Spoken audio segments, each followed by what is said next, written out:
الحمد لله وحده والصلاة والسلام على من لا نبي بعده. نشهد أن لا إله إلا الله وحده لا شريك له ولا وزير له ولا مشير له، لا مثل له ولا مثال له، لا والد له ولا ولد له، أزلي أبدي أحدي صمدي فردي فريدي ديمومي، لا أول له ولا آخر له، لا ظاهر له ولا باطن له. ثم نشهد أن لا إله إلا الله وحده لا شريك له، ونشهد أن سيدنا وسندنا سيد ساداتنا سيد عباداتنا شفيعنا كريمنا محبوبنا محبوب ربنا طبيبنا طبيب قلوبنا طبيب عيوبنا طبيب أجسادنا طبيب أرواحنا مرشدنا مخدومنا ملجانا ماوانا قائدنا قدوتنا آلانا اولانا مولانا محمدا عبده ورسوله صلی اللہ تعالی علیہ وعلى آلہ وأصحابہ وبارک وسلم تسلیما کثیرا کثیرا. اما بعد فاعوذ باللہ من الشیطان الرجیم. اطیعوا اللہ واطیعوا الرسول صدق اللہ مولانا العظیم. یا رب صل وسلم دائما ابدا علی حبیبک خیر الخلق كلهم، هو الحبیب الذی ترجى شفاعته لكل حول من الاحوال مقتحم. قابل صد تعظیم سامعین مکرم،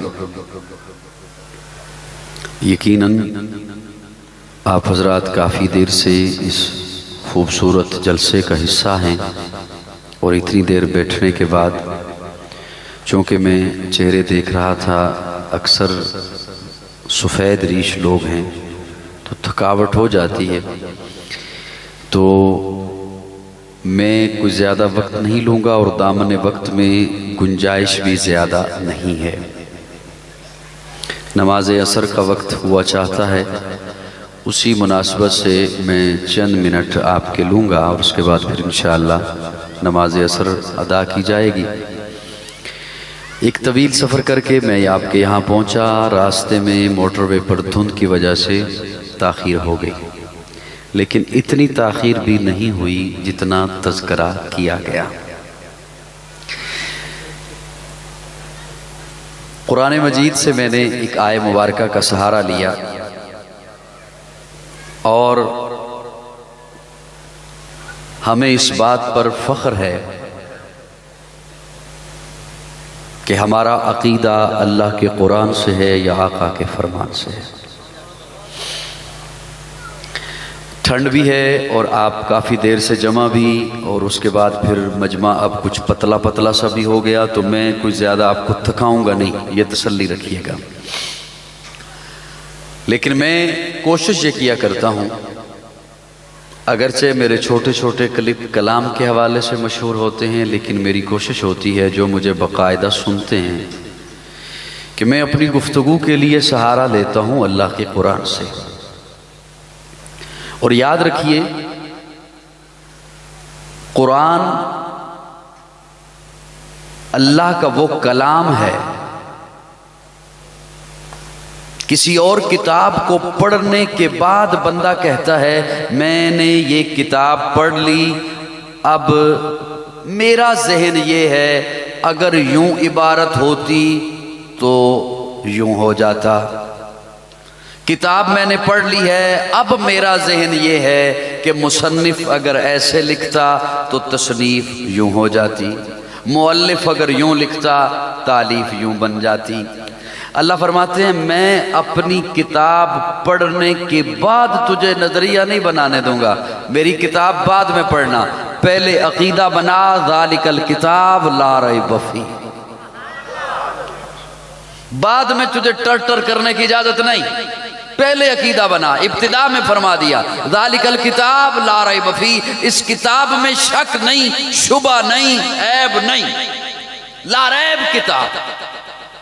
اب اللہ کا یہ قرآن، ابھی ہم ایک ہے نا، ہمارا ایک اپنا ذہن ہے، ہمارے پاس وقت بھی کم ہوتا ہے اور ہمارے پاس اور باتیں بھی بہت ہوتی ہیں کرنے کے لیے، اس لیے ہم زیادہ وقت قرآن کو نہیں دیتے۔ اب توجہ رکھیے گا، ہم قرآن کو ہم نے اپنے ذہن کے مطابق مخصوص کاموں کے لیے چن رکھا ہے۔ مردے کو بخشوا لیا، برکت کے لیے پڑھ لیا۔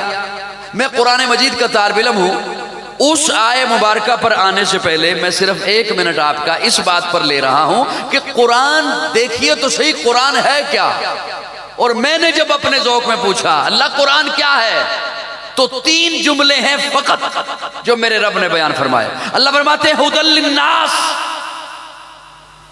وبینات من الہدی والفرقان۔ ھدی للناس، ہدایت ہے انسانوں کے لیے۔ کس کے لیے؟ انسانوں کے لیے۔ اب انسانوں کے لیے جو ہدایت چیز بن کر آئی ہے اسے ہم کم پڑھتے ہیں، اور اگر پڑھ بھی لیں تو سمجھتے کم ہیں۔ اب یہ اتنا زیادہ وقت ہے نہیں کہ میں اس تمہید میں جاؤں۔ قرآن مجید سے جو میں نے آیے کریمہ آپ حضرات کے سامنے اس کو ٹکڑا تلاوت کیا، اطیعوا اللہ، اطاعت کرو اللہ کی، اطیعوا اللہ، تابعداری کرو اللہ کی، اطاعت کرو اللہ کی، اطاعت کرو اللہ کی، اطیعوا اللہ۔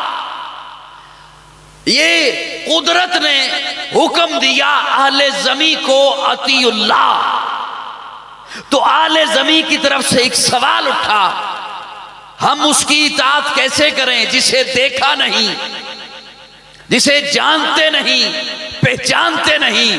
تو جواب آیا وَأَطِیعُوا الرَّسُولَ، تم نے نہیں دیکھا نا تو تم اسے دیکھو جو دیکھ کر آیا ہے۔ جو تو سن رہے ہیں وہ ذرا سے کہہ دے سبحان اللہ۔ اور جو اس جلدی میں ہے کہ نماز کا وقت ہو جائے تو ہم جلدی اٹھیں، بس انشاءاللہ میں بھی مخلص صاحب کے ساتھ ہی اٹھنے والا ہوں جلدی، انشاءاللہ نماز پڑھتے ہیں۔ اطیعوا اللہ، اطاعت کرو اللہ کی۔ اب جسے دیکھا نہیں، جانتے نہیں، پہچانتے نہیں، اطاعت کیسے کریں؟ تو جواب آیا وَأَطِیعُوا الرَّسُولَ، تم نے نہیں دیکھا تو تم اسے دیکھو جو دیکھ کر آیا ہے۔ اس لیے یہاں پر ایک نازک سا جملہ آل نظر کے حوالے، اردو سمجھ آ رہی ہے نا؟ بڑا نازک سا جملہ آل نظر کے حوالے مخلص صاحب تشریف فرما ہیں، اور مجھے چہرے حضرات کے پڑھے لکھے نظر آ رہے ہیں، چہرے حضرت تشریف فرما ہیں۔ اطاعت کا حکم اپنے لیے بھی، رسول کے لیے بھی۔ اطاعت کا حکم اپنے لیے بھی، رسول کے لیے بھی، لیکن اتباع کا حکم فقط رسول کے لیے۔ توجہ، اطاعت فرما برداری اپنی بھی، اطیعوا اللہ و اطیعوا الرسول، لیکن تابعداری فقط رسول کی۔ تابعداری، اس کی وجہ کیا ہے؟ یہ اگر جملہ میں سمجھ جاؤں، آپ سمجھ جائیں، یقین جانیں ہم کئی یہ جو مختلف آوازیں ہیں نا فرقہ واریت کی، ہم اس سے نکل آتے ہیں۔ بلکہ میں اگر آپ ناراض نہ ہوں تو یوں کہہ دوں، یہ جو کنویں کے ہوتے ہیں نا مینڈک، ہم ان کی باتوں سے نکل سکتے ہیں اگر یہ جملہ میں آپ تک پہنچا سکوں تو۔ تابعداری مصطفیٰ کی، تابعداری حضور کی، اور یہ اس لیے کہ فرمایا لَقَدْ كَانَ لَكُمْ فِي رَسُولِ اللَّهِ أُسْوَةٌ حَسَنَةٌ۔ اسوہ حسنہ مصطفیٰ کو بنا کر بھیجا۔ اب اسوہ حسنہ وہ ہوتا ہے جو انسانوں میں سے ہو، تابعداری اس کی ہوتی ہے جو انسان ہی ہو۔ بولیے نا ذرا میرے ساتھ، بولیے نا۔ اتباع کس کے نقش قدم پر چلنا ہے؟ وہ جسے اسوہ حسنہ بنا کر بھیجا ہے۔ لیکن یاد رکھیے ساری کائنات سے بلند مقام ہے میرے آقا کا، ساری کائنات سے اونچا مقام ہے میرے آقا کا، ساری کائنات سے عرفہ مقام ہے میرے آقا۔ اطیعوا اللہ، اطاعت کرو اللہ کی۔ نہیں دیکھا تو فرمایا وَأَطِیعُوا الرَّسُولَ، تم نے نہیں دیکھا تو اسے دیکھو جسے دیکھ کر آیا ہے۔ اچھا کیا رسول کی اطاعت کرنے سے اللہ کی اطاعت ہو جائے گی؟ سوال ہے۔ تو اللہ فرماتے ہیں من یطع الرسول فقد اطاع اللہ، جس نے رسول کی اطاعت کی اس نے اللہ کی اطاعت کر دی، جس نے رسول کی اطاعت کی اس نے اللہ کی اطاعت کر دی، اللہ کی اطاعت ہو گئی۔ اب یہ کیوں ہوئی؟ اس لیے کہ رسول اللہ امت کو لے کر، انسانوں کو لے کر جاتے ہی رب کے دروازے پر ہیں۔ یہی تو فاران کی چوٹی پر پہلا اعلان کیا تھا میرے آقا نے، یہی تو فاران کی چوٹی پر پہلا اعلان تھا، پہلا اعلان توحید تھا کہ لا الہ الا اللہ، وحدت کے برے جام پلاتا تو ہے، میرے بگڑے ہوئے کام بناتا تو ہے، وحدت کے برے جام پلاتا تو ہے، میرے بگڑے ہوئے کام بناتا تو ہے، ہر صبح ازل ہے تیری حمد میں مصروف، ایک ذوق نظر عام دکھاتا تو ہے، ادنا ہے کوئی اعلیٰ حبشی ہے یہ قرشی، ہر ایک کو قربت میں بٹھاتا تو ہے، تخیل سے ہے آگے تیری شان غفاری، لاحت کرم آپ سناتا تو ہے، تیرے امر کا اعجاز ہے کونین کی تخلیق، فیکون عمل راز بتاتا تو ہے، اندھیروں میں سویروں کو سلاتا تو ہے، سویروں کو اندھیروں سے جگاتا تو ہے، یکتا ہے یگانا ہے تو وحد سمد ہے، مشکل سے مشکل تو بچاتا تو ہے، ہر وقت کے فرعون کو تو ہی ہے ڈبوتا، ہر وقت کے موسیٰ کو بچاتا تو ہے۔ سبحان اللہ۔ اللہ ہمیں رسول اللہ صلی اللہ علیہ وسلم کی اتباع کی توفیق نصیب فرمائے، اللہ ہمیں رسول سے محبت نصیب فرمائے۔ یہ اتباع تب ہوتی ہے جب محبت ہو، جب کیا ہو؟ محبت ہو۔ اور محبت کس سے ہوتی ہے؟ جو جمال میں اعلیٰ ہو۔ محبت کس سے ہوتی ہے؟ جو کمال میں اعلیٰ ہو، خصائل میں اعلیٰ ہو۔ پوری دنیا ایڑی چوٹی کا زور لگا لے، خواہ وہ مسلم ہو یا نہ ہو، ان تمام خصائل میں، کمال میں، جمال میں آقا سے بڑھ کر نہ کوئی خوبصورت ہے، حضور سے بڑھ کر نہ کوئی کمال میں اعلیٰ، نہ کوئی جمال میں اعلیٰ، نہ کوئی خصلتوں میں اعلیٰ، اس لیے کہ اللہ نے میرے آقا کو اپنا محبوب بنا کر بھیجا ہے۔ میں اور آپ اپنے محبوب کو اچھی چیزیں دیتے ہیں، اعلیٰ چیزیں دیتے ہیں۔ اب میں وہ لفظ سنانے چلا ہوں جس کے متعلق میں ایک جملہ یہ عرض کرنا چاہتا ہوں کہ جیسے ہی صبح کا وقت ہوتا ہے نا، فجر کا، ایک بندہ آتا ہے مسجد میں اور آ کر لاؤڈ سپیکر کھول کر آذان شروع کر دیتا ہے۔ کیا شروع کر دیتا ہے؟ پھر وہی بندہ آتا ہے اور آ کر ظہر میں آذان شروع کر دیتا ہے، وہی لفظ، پھر عصر میں آ جاتا ہے، پھر مغرب میں آ جاتا ہے، پھر عشاء میں آ جاتا ہے، اسے مؤذن کہتے ہیں۔ اور وہ جو آذان بولتا ہے وہ بلاوا ہے۔ گھبرا تو نہیں گئے میرے لفظوں سے؟ وہ کیا ہے؟ وہ بلاوا ہے، اور وہ مؤذن کہلاتا ہے جو بلاتا ہے۔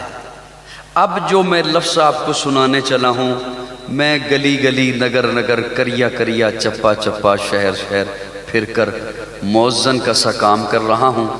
میں اب کچھ بلانے لگا ہوں۔ وہ جو مؤذن بلاتا ہے نا، اور آذان ہے اور وہ بلاوا ہے، وہ ہے عمل کی طرف۔ کس کی طرف؟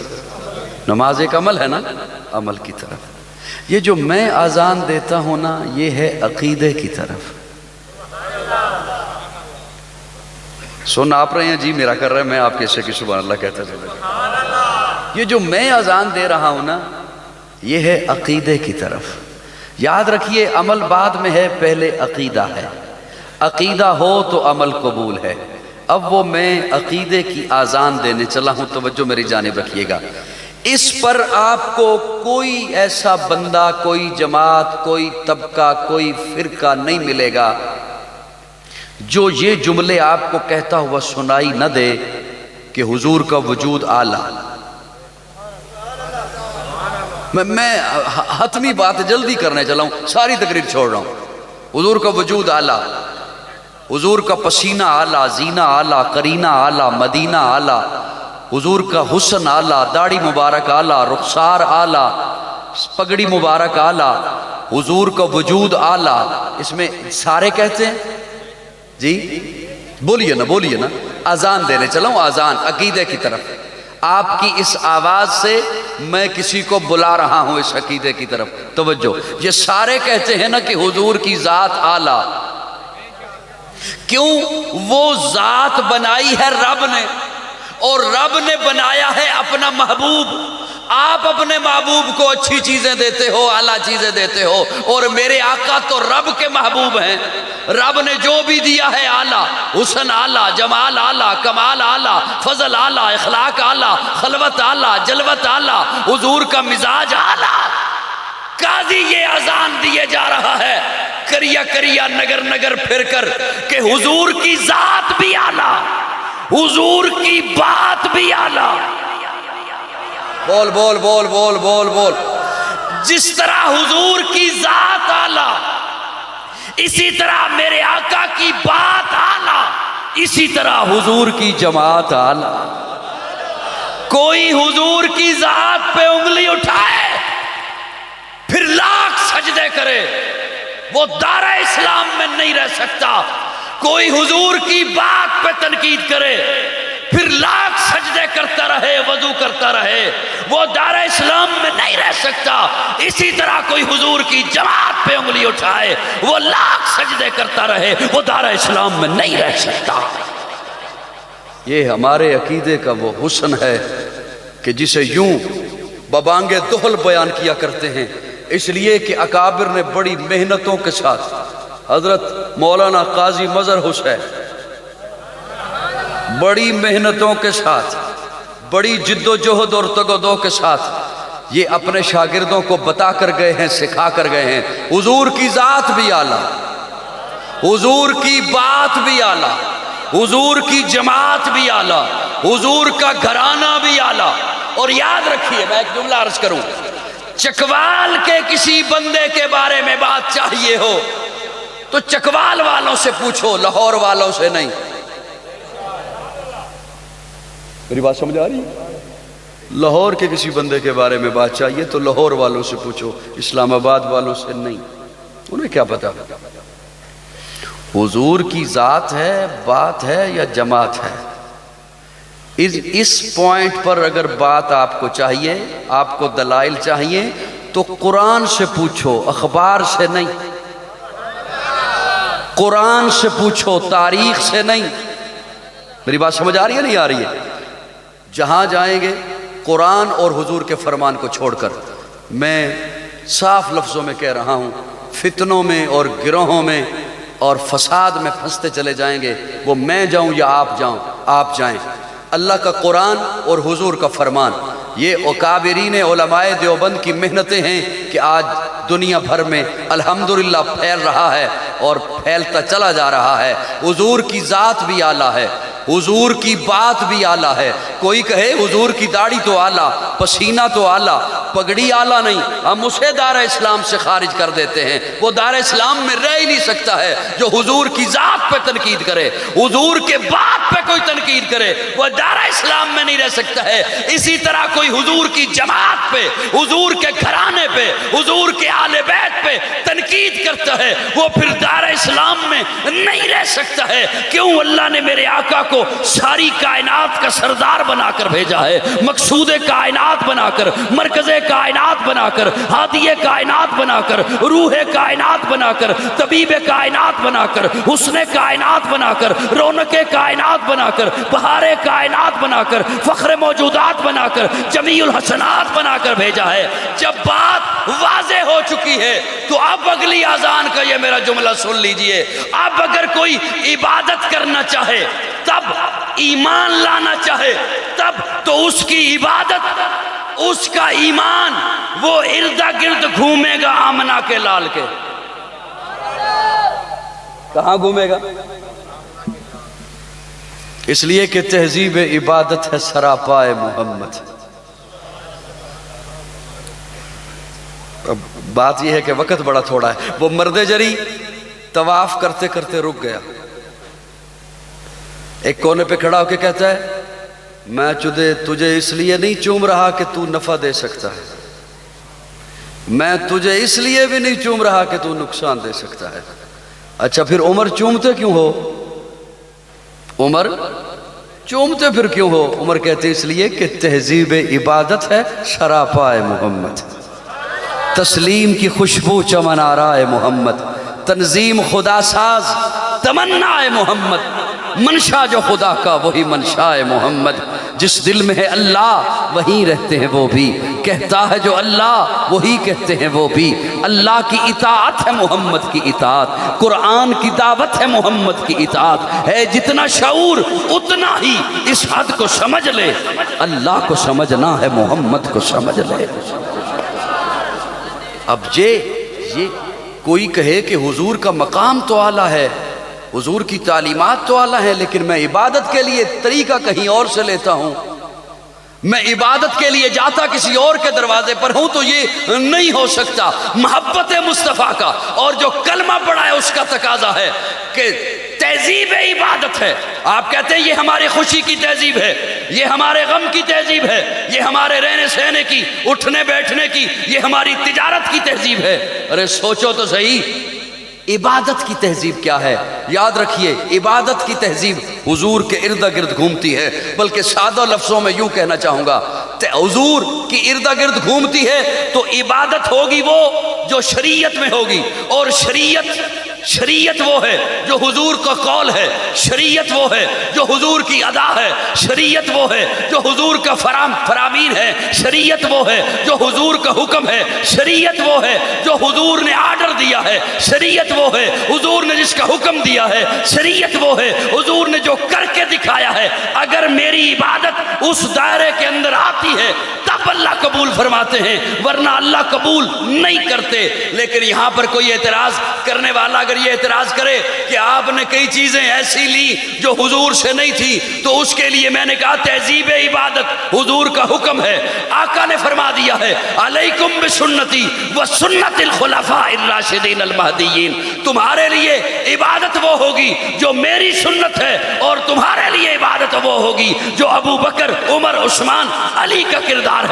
تمہارے لیے عبادت وہ بنے گا جو ابو بکر عمر عثمان علی کی سنت ہے. علیکم بسنتی و سنت الخلفاء الراشدین المہدیین. اسی لیے پیارے آقا نے فرمایا مانا علیہ واصحابی, تمہیں اس راستے پر چلنا ہوگا جو میرا اور میرے صحابہ کا راستہ ہے. تو پھر محبت میں مجھے کہنے دے اور محبت سے سن لو کہ بڑی معتبر ہے جماعت صحابہ, بڑی معتبر ہے جماعت صحابہ. ذرا پڑھ کے دیکھو حیات صحابہ, گویا کہ ہے باغ ارم میں اترنا, موضوع سخن ہے بات صحابہ, ملا ہے جو لا ریب بے عیب ہم کو کلام خدا برات صحابہ.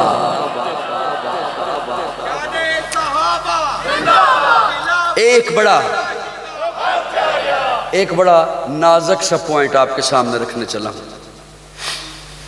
سنی وہ ہوتا ہے جس کے پیچھے پاور ہو سنت کی, جس کے پیچھے پاور ہو سنت کی.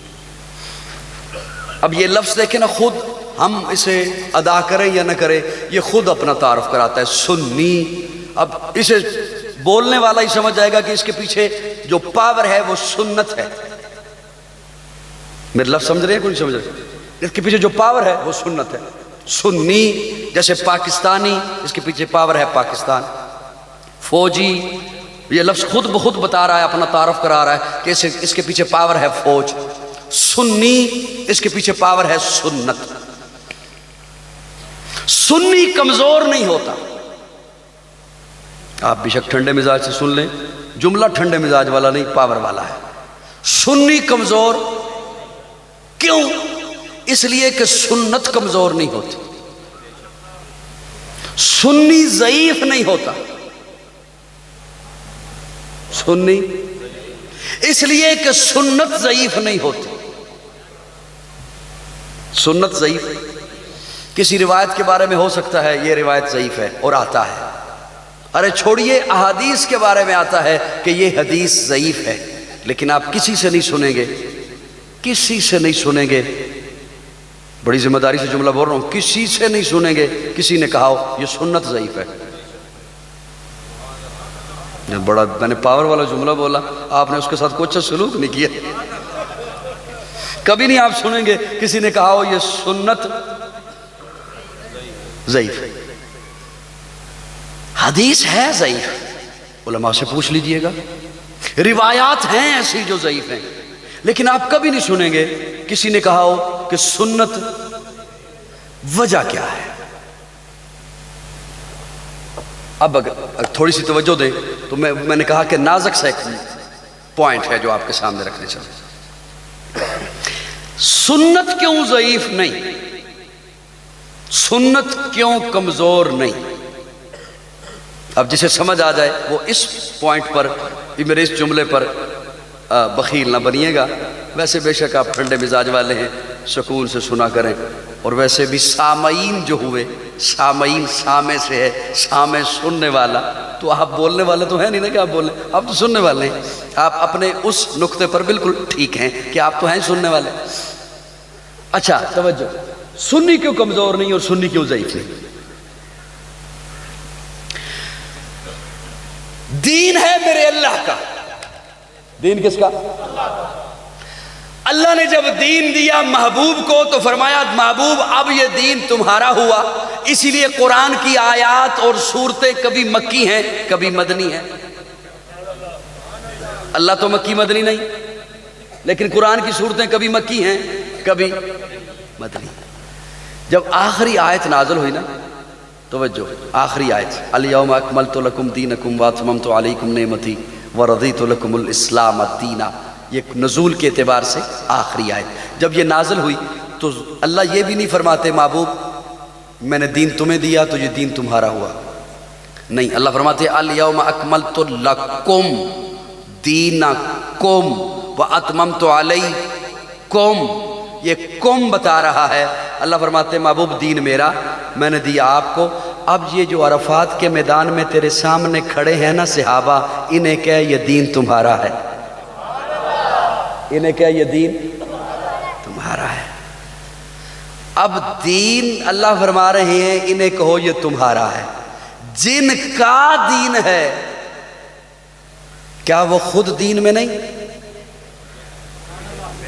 جن کا دین ہے قرآن کی نص سے، کیا وہ خود دین میں نہیں؟ آج اگر کوئی کہے کہ میں ان کے دیندار ہونے پر، ان کے ایماندار ہونے پر میں نے جرا کرنی ہے، تیری کیا حیثیت ہے؟ اللہ فرما رہے ہیں دین صحابہ کا. اب سنت وہ ہے جس پر صحابہ کا عمل ہے. بولیے بولیے بولیے بولیے بولیے. بڑا نازک سا جملہ، ابھی بھی میں نہیں کہہ رہا کہ ممکن ہے کوئی بندہ خام خام وہم کا شکار ہو جائے. دین وہ ہے جس پر صحابہ کا عمل ہے. ایک عمل حضور نے کیا، صحابہ نے نہیں کیا، امت کے لیے وہ نہیں ہے کہ اسے کہے. ایک عمل حضور نے نہیں کیا لیکن صحابہ نے کیا، امت کے لیے ضروری ہے کہ وہ کرے. یہ ہے نازک جملہ. نہیں میری بات سمجھے آپ؟ ایک عمل حضور نے نہیں کیا، صحابہ نے وہ عمل کیا. بولیے بولیے بولیے. صحابہ نے وہ عمل، اب وہ امت کے لیے دین بن رہا ہے. اس لیے کہ حضور نے فرما دیا ہے علیکم بسنتی وسنت الخلفاء الراشدین. اللہ نے حکم دے دیا الیوم اکملت لکم دینکم واتممت علیکم. دین ہے ان کا. ہائے ہائے ہائے. اور حضور نے بھی ڈیوٹی ان کی لگائی. اب پوری کائنات میں، پوری دھرتی پر پھیلانا صحابہ تم نے ہے.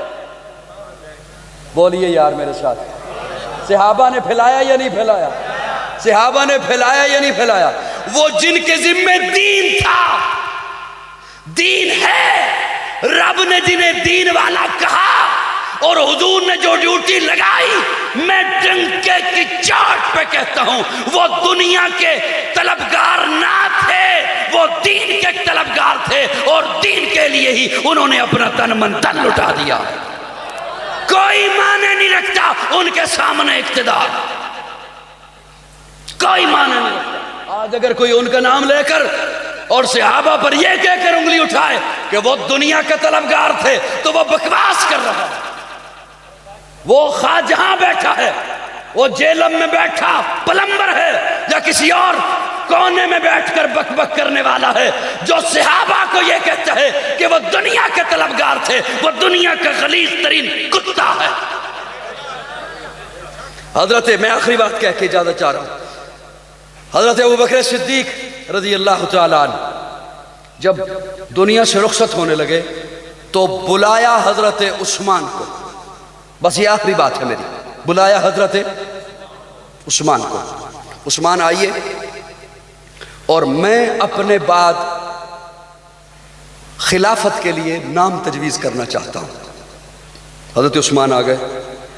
حضرت ابوبکر نے فرمایا لکھو، میری طرف سے لکھو میرے بعد خلیفہ. جملہ یہیں پر تھا کہ حضرت ابوبکر پر غشی آ گئی، نیند کی آغوش میں چلے گئے. حضرت عثمان نے جلدی سے جملہ مکمل کر دیا، میرے بعد خلیفہ عمر ہوگا. ورق رکھا، اٹھ کر چلے گئے.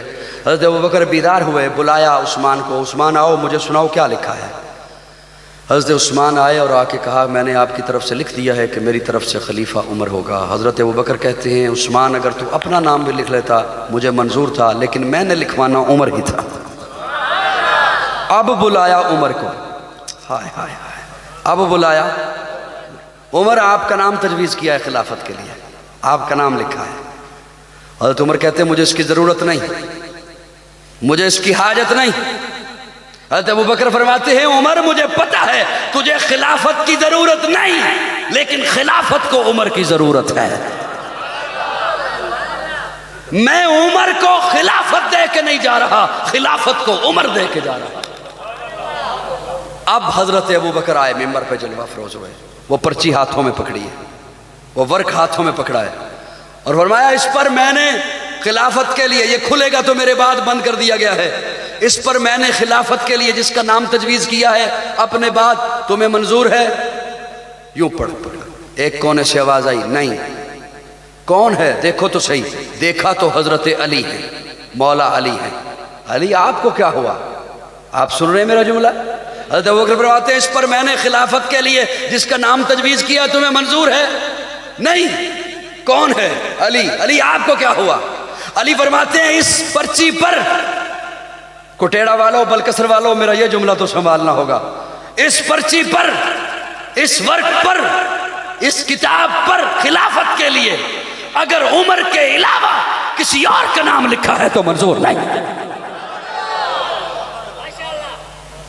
وہ اقتدار، اگر وہ اقتدار کے لیے ہوتے تو میں پوچھنا ہوں تاریخ والوں سے، میں پوچھنا چاہتا ہوں تاریخ کے دلدادوں سے، میں پوچھنا چاہتا ہوں من گھڑت روایات بیان کرنے والوں سے کہ حضرت ابوبکر تو وہ ہیں جنہوں نے شاہی خزانے سے کفن بھی نہیں بنایا ہے. حضرت ابوبکر تو وہ ہیں جن کے کپڑے پر، قمیض پر پیوند لگے ہوتے تھے. حضرت ابوبکر تو وہ ہیں جنہوں نے اپنی بیوی کو کہا کہ یہ میٹھا آج بن کے کہاں سے آ گیا، میں نے تو منع کیا تھا کہ پیسے نہیں ہیں. تو بیوی کہتی ہے کہ میں نے آپ کے وظیفے سے بچا بچا کر روزانہ اتنا بچاتی رہی اور آج میٹھا تیار ہو گیا اتنے دنوں کے بعد. حضرت ابوبکر کہتے ہیں اچھا اس کا مطلب ہے ہمارا گزارا اس سے کم پیسوں میں ہو سکتا ہے. بیت المال کے خزانچی کو جا کے منع کر دیا میرا وظیفہ اب اتنا نہیں، اتنا ہوگا. اس ابوبکر پہ الزام تراشیاں کرتے ہو جس نے اپنا تن من دھن لٹا دیا تھا، جس نے اپنے وجود کے کپڑے تک حضور کے چندے میں جمع کرا دی اور خود ٹاٹ کا لباس پہن لیا. وہ ابوبکر. میں ایک اور جملہ عرض کرنا چاہتا ہوں، اگر حضرت عمر کی ساری زندگی کی نیکیاں اکٹھی ہو جائیں ابو بکر کی ایک رات کی زندگی کی نیکی کا مقابلہ نہیں کر سکتی، تو قاضی اپنے وجدان اور تخیل میں اور اکابر کی دی ہوئی تعلیمات کی روشنی میں ببانگ دول یہ جملہ کہنا چاہتا ہے، پوری امت کی نیکیاں اکٹھی کر لی جائیں تب بھی ابو بکر کی نیکیوں کا مقابلہ نہیں ہو سکتا. اللہ رب العزت ہمیں دین اسلام سے وابستہ رکھے. اور نئے سننے والوں کی خدمت میں عرض کروں گا کہ یاد رکھیے بڑی مختصر سی زندگی ہے، بہت مختصر سی زندگی ہے، یہ کھیل تماشا نہیں ہے۔ ہم جو پیدا ہو گئے ہیں، ہم جو پیدا ہو گئے ہیں، تو یاد رکھیے یہ آپ اور میں جو بن گئے ہیں تو ہمیشہ کے لیے بن گئے ہیں۔ ہاں منتقل ہونا ہے، ہم نے یہاں سے منتقل ہونا ہے، انتقال ہونا ہے، منتقل ہونا ہے۔ جہاں منتقل ہونا ہے وہاں سے آگے کہیں بھی نہیں جانا، وہاں حضور کا سامنا کرنا ہوگا، صحابہ کا سامنا کرنا ہوگا۔ اور یہ کوئی ایسی بات نہیں ہے کہ کوئی کہے کہ میں بڑی حکمتوں سے ساتھ چل رہا ہوں، کوئی ضروری نہیں ہے کہ ان کا جو بات کہیں پر اختلافی کی جا رہی ہو اور اسے ضروری ہے کہ اسے ڈنکے کی چوٹ پر اور اس طرح کر کے بیان کیا جائے۔ یاد رکھیے میرے آقا کا فرمان ہے، جس دور میں میرے صحابہ کو گالی دے، کوئی گالی دے، اس وقت کے اگر علماء چپ رہیں تو ان علماء پر میری اور فرشتوں کی لعنت ہے۔ اس لیے اس بات کو معمولی مت سمجھیے۔ نئے سننے والوں کی خدمت میں ایک جملہ عرض کروں گا، فتنوں کا دور ہے، فسادات کا دور ہے، اور بہت جلد ہم نے رب کے حضور اور حضور صلی اللہ علیہ وسلم کے سامنے پیش ہونا ہے۔ صحابہ اور اہل بیت کے متعلق گفتگو کرتے ہوئے بہت احتیاط کیجیے، بلکہ گفتگو سنتے ہوئے بھی احتیاط کیجیے۔ ایک حضور کا گھرانہ ہے، ایک حضور کا یارانہ ہے، اور یہ دونوں وہ طبقات ہیں جنہیں رب کی رضا بھی ملی ہے اور حضور کی رضا بھی ملی ہے۔ یہ دونوں وہ طبقات ہیں جنہیں صحبت حضور ملی ہے، اور ہمیں تو اپنے ایمان بچانے کی خیر کرنی چاہیے۔ میں انہی لفظوں پہ اکتفا کرتے ہوئے اجازت چاہوں گا، کیونکہ دامن وقت میں گنجائش بہت تھوڑی ہے، ارادہ بہت لمبا تھا گفتگو کا، میں اسی لیے لمبی چوڑی گفتگو بھی نہ باندھ سکا۔ انہی لفظوں پہ اکتفا کرتے ہوئے اجازت چاہوں گا۔ آخر دعوانا الحمدللہ رب العالمین، الحمدللہ رب العالمین والعاقبۃ للمتقین والصلاۃ والسلام علی سید الانبیاء والمرسلین رب اغفر وارحم وانت خیر الراحمین۔ اللہم اغفرت کا وسع من ذنوبی ورحمت کر جا اندی من عملی، اللہم اجرنا من النار رب انی مغلوب فانتصر، اللہم انا نجعلک فی نحورہم ونعوذ بک من شرورہم۔ یا اللہ سب کا مل بیٹھنا قبول فرما، صغیرہ کبیرہ گناہوں کو معاف فرما۔ یا اللہ دین وہی سچا، اسلام وہی سچا جو آپ نے بھیجا، حضور اکرم صلی اللہ علیہ وسلم نے سنایا، بتایا، اور صحابہ نے پوری دنیا میں پھیلایا اور اس پر عمل کیا۔ یا اللہ ہمارا دل مانے یا نہ مانے، ہماری طبیعت چاہے یا نہ چاہے، ہم سب کو دین اسلام پر چلنے کی توفیق عطا فرما، ہمیں اسی دین اسلام کو اپنانے کی توفیق عطا فرما۔ فسادات سے اور فتنوں کے دور سے اللہ ہمارے ایمان کی حفاظت فرما۔ جتنے بھی حضرات دین اسلام کا کام کر رہے ہیں، خواہ وہ جس انداز میں کر رہے ہیں، دین کے مختلف شعبے ہیں، ہر شعبے میں کام کرنے والوں کی یا اللہ حفاظت فرما، انہیں اپنی نصرت و مدد سے نواز۔ وصلی اللہ تعالی علی خیر خلقہ محمد وآلہ وصحبہ اجمعین۔